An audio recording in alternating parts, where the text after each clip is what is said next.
सोलापूर विधान परिषद निवडणूक आणि पंढरपूरमध्ये निवडणूक मतदानाला सुरुवात आहे। भाजपतर्फे राजेंद्र राऊत रिंगणात आहेत।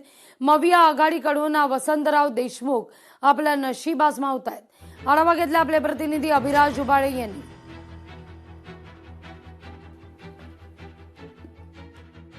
सोलापूर विधान परिषदेच्या एका जागेसाठी आज मतदान होणार आहे। सोलापूर जिल्ह्यातील नगरसेवक, जिल्हा परिषद सदस्य आणि पंचायत समितीचे सभापती असे 615 मतदार आज मतदानाचा हक्क बजावणार आहेत। आपण आता पंढरपूर तालुक्याच्या मतदान केंद्रावर आहोत। या ठिकाणी पंढरपूर तालुका आणि मोहोळ तालुक्यातील मतदार आपला मतदानाचा हक्क बजावणार आहेत।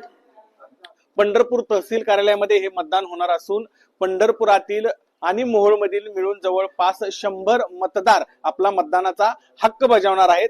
यामध्ये पंढरपुरातील नगरपालिकेचे 41, मोहोळ नगरपालिकेचे 23, अनगर नगरपालिकेचे 20 आणि पंढरपूर मोहोळ कार्यक्षेत्रातील जिल्हा परिषद सदस्य व सभापती असे 16 असे एकूण 100 मतदार या ठिकाणी आपला मतदानाचा हक्क बजावणार आहेत।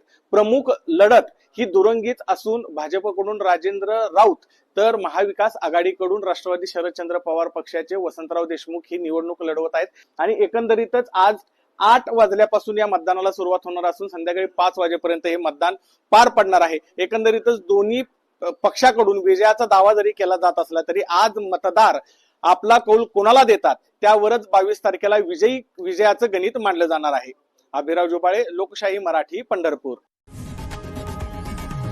लोकशाही मराठी ऐका, पहा, जागरूक रहा।